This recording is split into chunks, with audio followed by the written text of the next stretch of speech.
Okay, I think we are ready to go. I'm standing on a very small square in the heart of Gaziantep, another very big town in Turkey, which shows the mixture of civilizations and times mostly, which is very typical for all of Turkey, I would say, but also very, very typical for this part of the country. We are very, very close to the Mediterranean here, but even closer, less than 100 kilometers to the Syrian border and the town of Aleppo, a big Syrian city I haven't been to yet, but I hope to go one day. And there are a lot of Syrian features in local culture. Hello, Mark and Lizzie. What you see here now is a piece of older heritage in the city. This is the Sirvani Mosque, the Sirvani Kami, as they call the mosques here, which is one of the oldest. It was built in 1677, and the only one whose minaret has two balconies. Our place to stay just behind it, and I can say that our communication with the imam on the regular prayers they have is very, very vivid. There's also an interesting legend related to this mosque that if one day this mosque should fall, this would mean that they have buried enormous quantities of silver and gold in its basement somewhere there below, so that it can be rebuilt.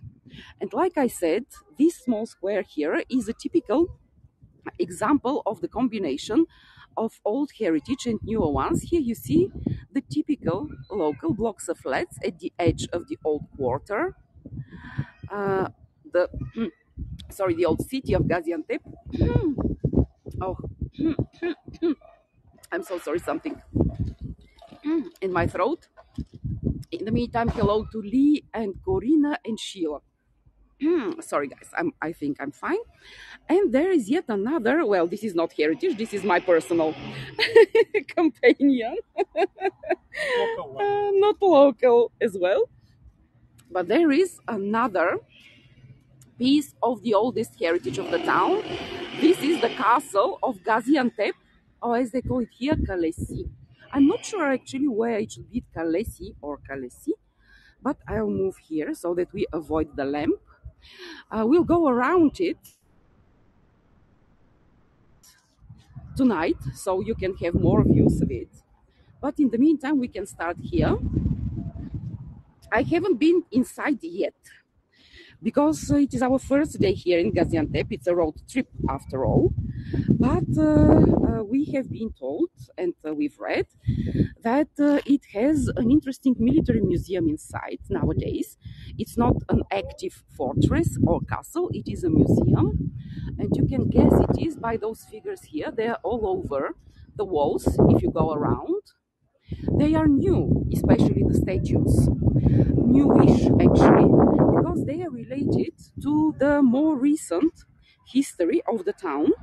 In the meantime, while we walk, I should probably tell you just a word or two about the history of the town, actually. And we'll cross here so that we walk on the broader sidewalk. Gaziantep is also quite an old city, like Adana, where we started our trip. This is another of the gates of the Sirvani Kami, one of the oldest, like I said. From here, you probably see the minaret better.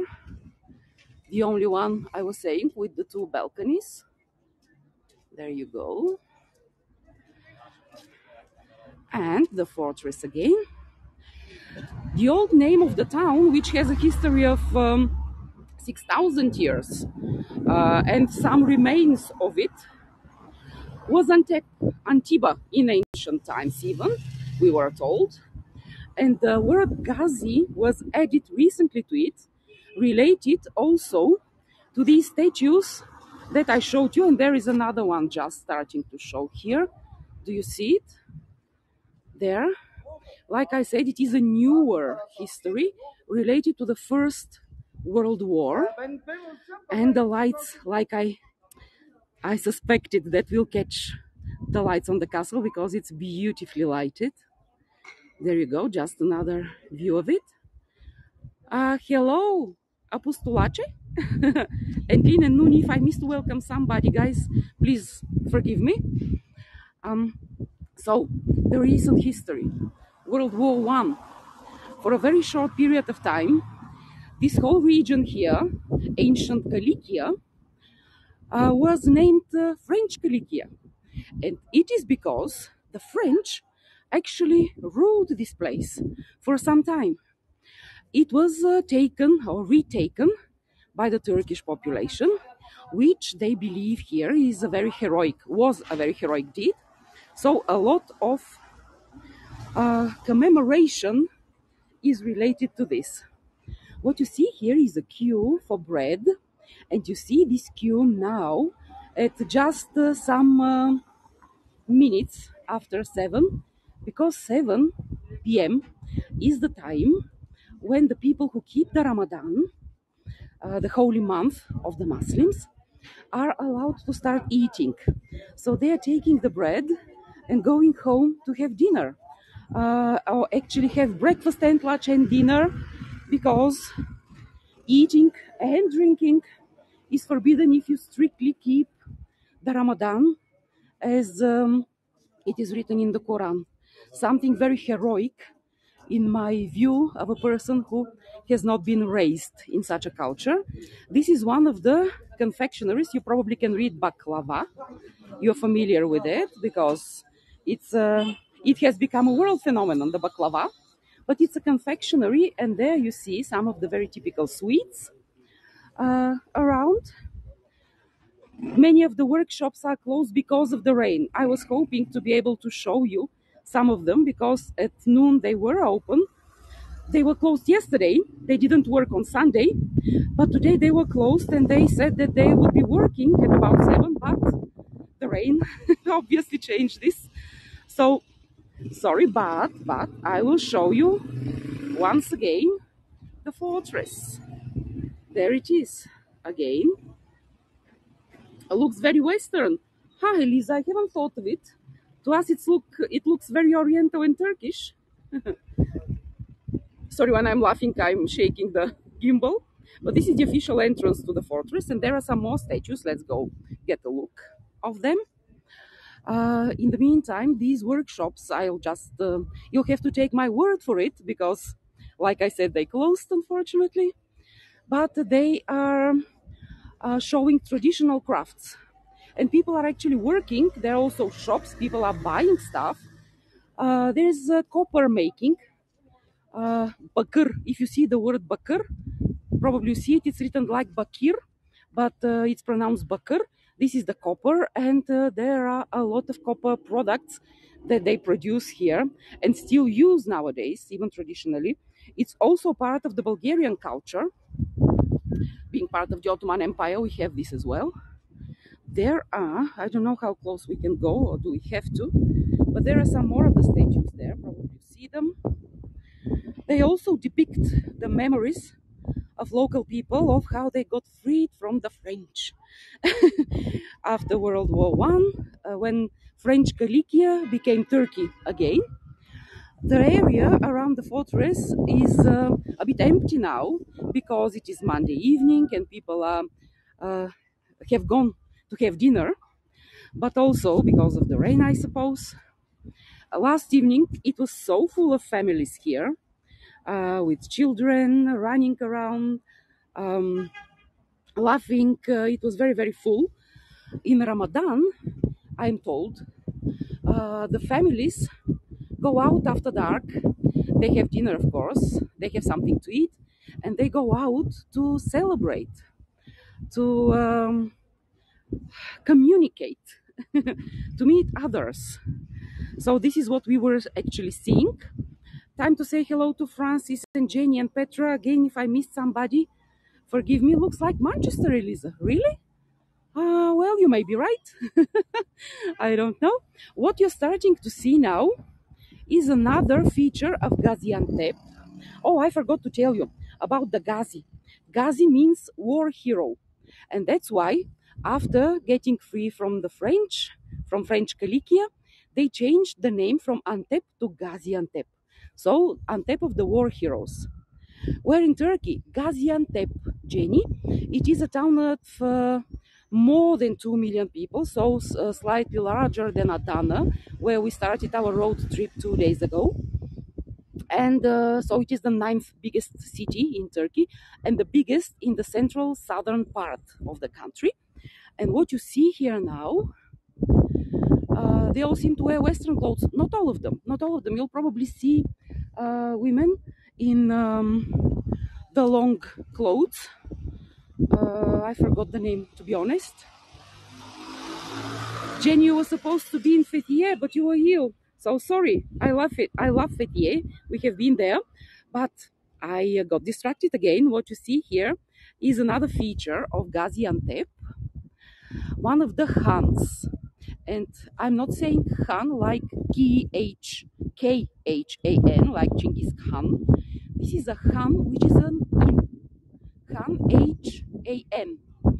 You'll probably see, we'll go by it very shortly, and you'll probably see the inns were a very Ottoman phenomenon. We also have some in Bulgaria, having part of our Ottoman heritage.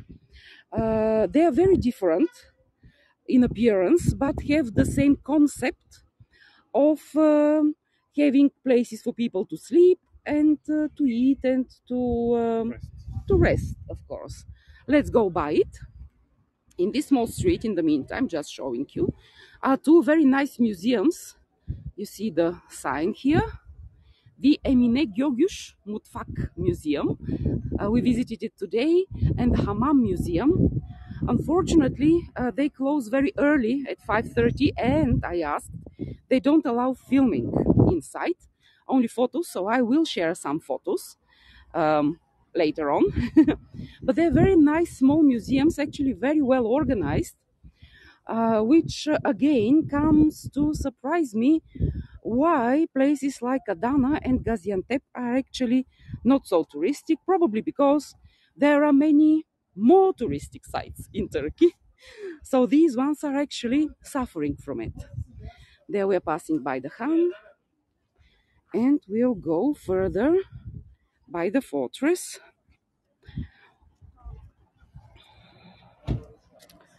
The fortress was first... Elisa, what do you mean by Istanbul? You have made some connection, but I missed it. Obviously, sorry. If you care to elaborate, everybody will go there, like the more tourist places, exactly. Not only Istanbul, the capital Ankara, and the coasts. Everybody goes to the coasts, and even more people go to Cappadocia, where we went the previous year. The gate with the moon. Yes, I'm turning, Beata. Just let's have another look at the fortress, and I'll turn. Holiday places, Elisa, exactly. Okay, turning now. There's the minaret. You see an interesting sky now. Like I said, crazy weather today.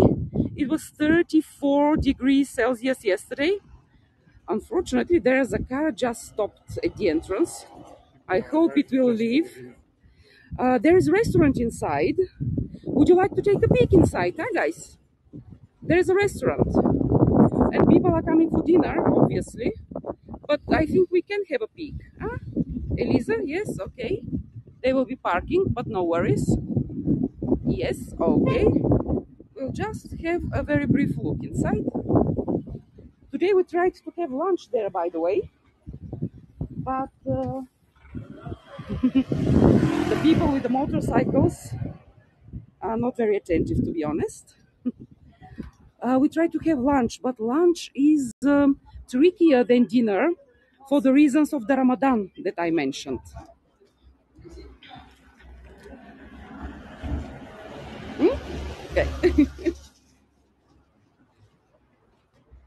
There we are. Almost all of these places, the inns or the khans, have been made into restaurants themselves nowadays. They can also be visited just like museums for purposes like this. I have something, Miss Granddaughter dancing. Ooh, Okay. Ah, Jenny, but you'll go to Fethiye again. You'll see them. You know, the important thing we learned, I believe, all of us, in these past 2 years is that the only regret that we can have is to forget to tell the people we love that we love them. The more often, the better. So, they're coming over, you'll see them. Okay, you see parts of the restaurant now covered because of the rain, but we'll just have a turn around. There's the typical architecture and something cooking there in the middle. Yeah, there's the modern life of places like this. They're all over. I think I read there are more than 15 of these, fully preserved and operational, to be honest, working as restaurants. Hello, Sam. Nice to see you. Okay. There is an interesting chair produced by a barrel. I just saw it. Okay.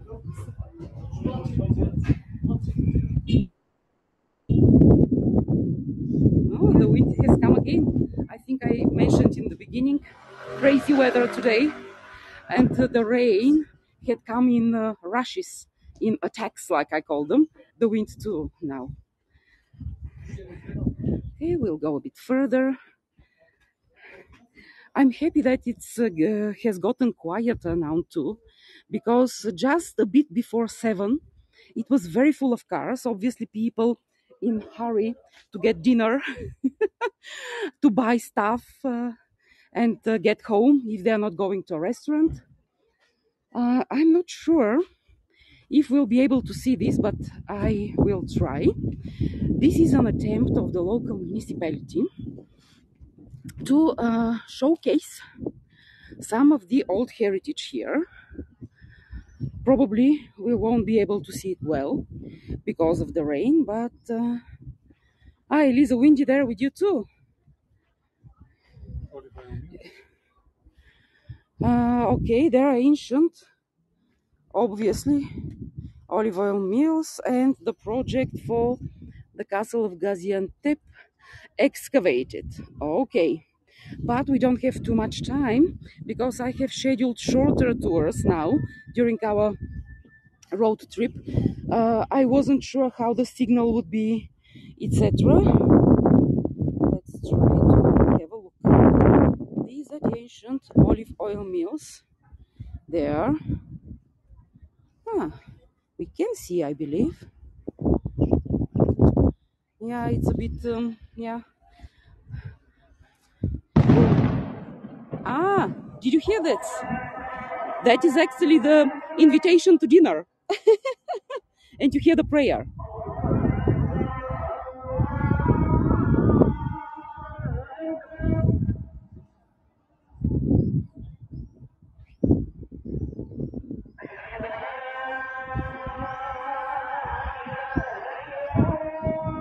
Exactly.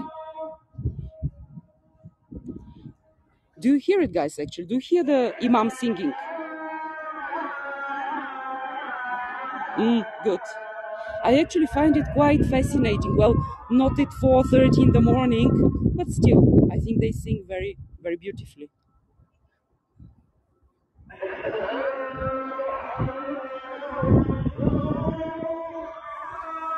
Some of these are rather deep, do you see?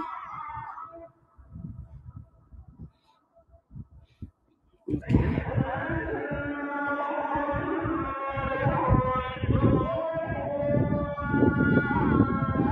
Ancient olive oil olive oil mills, sorry. We have a great view of the fortress.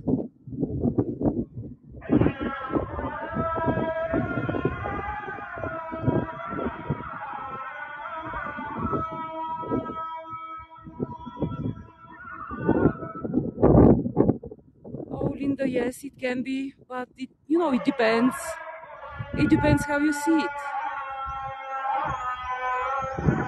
Like many cultural things and religious and things of the soul, some can be very sensitive.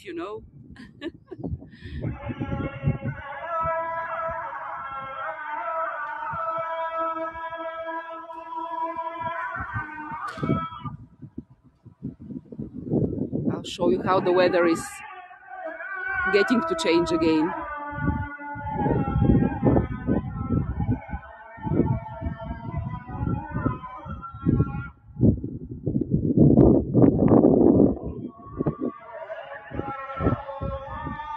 Well, I'm reading the chat.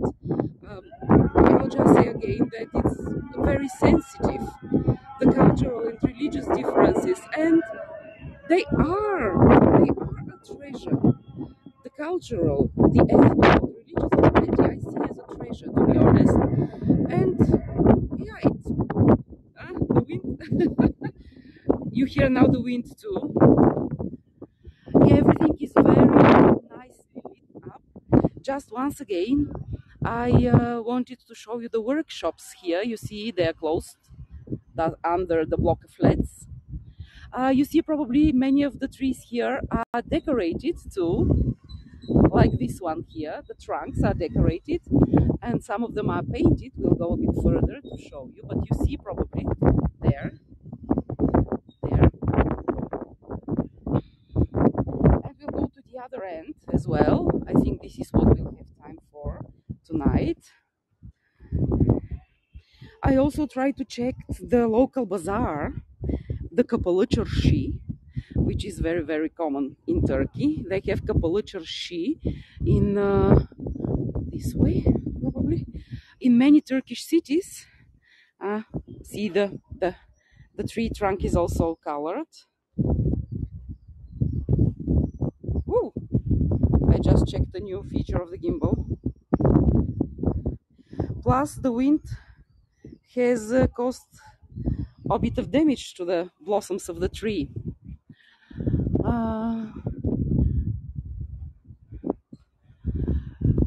Jenny, the difference in Turkey, there are also churches, there are Christian people, and plus I was speaking about the diversity in a general, how to say, plan. In Turkey, people are mostly Muslims, but we Bulgarians are one of their closest neighbors, as close a neighbor can be. We have a common border, and we're Orthodox Christians. And then we border other countries as well, and religious beliefs change. I think globally, diversity is a richness, but of course, everybody is totally free to express their own views, of course, of course. Okay. Yes, there are Christians, there are. Okay, this is the other end of this small square where there were more workshops. But some other time. And the orange cats, they're very, very common, guys. This is something else I noticed. Obviously some local brand of cats. What we'll see here just around the corner, I will not be very intrusive, but probably you see a family cooking dinner and sharing with friends. The aroma is very good for people who love meat, of course. For people who don't like meat, it can be teasing. Yes, a lot of Greeks were living here many years ago, and there is also a mixture of cultures, especially in big cities. Cats everywhere in Turkey, agreed. That's true. We all like cats, don't we, guys? Hello. Hello. Where are you from? Bulgaria. Oh, so nice. Thank you. Thank you. If you need something in Gaziantep, I can help you for sure. Oh, we're fine. We're fine. Thanks. Thank you so much. There was this lovely girl who offered us support if we need anything. Lovely, lovely. Okay, I'm just we are a bit of eavesdropping or yeah, looking from the corner of our eyes. Again, the aroma is fantastic. And we'll go to this street ahead of us because it is one of the many trade streets around, and we will be almost at the end.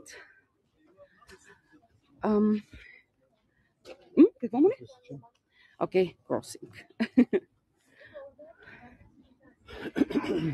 You see some of the markets. There are a lot of markets here in the center.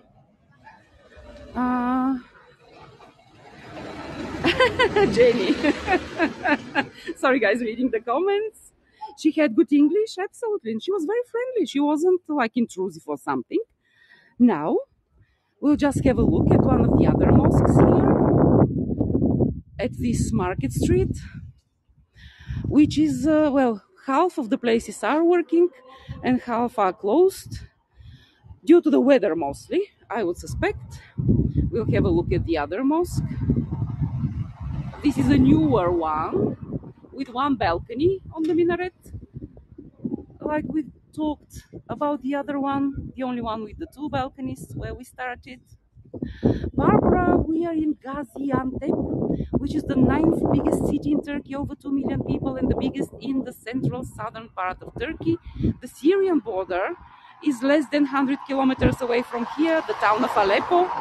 And Syrian culture has had, we were told, a big influence on local culture. For example, in their local recipes, they use only Aleppo pepper, which is a Syrian sort of pepper. And the taste of kebabs, for example, a lot of meat, of course, the taste of kebabs is quite special. There you see the entrance of yet another khan. I told you about the khans already, the inn. This one is Budeiri, if I'm reading it correctly. And you see it's also an older place. There are some shops inside, as you can see. The children in Turkey learn English? Yes, they do. They do. Quite a lot of people speak English. The younger, most. I mean, the most of the people who speak English are younger. That's a beautiful building, I believe. And there are shops, workshops. This was a very typical Ottoman architecture. Elisa, I'm reading your comment. We could make a competition. Who speaks the best English, huh? From Istanbul. Ivy. Yeah, that's the diversity I was speaking about. Okay, let's try to have one last look at the fortress then. Oh, it's behind the tree. We'll go a bit further. Have a last look at the fortress from this side, and I will have to take my goodbyes for now. In the meantime, while we're walking, to have one final look at the fortress. Once again, if you are not following my channel yet, I invite you to do so, because there I will be announcing the next tours of our Turkish road trip.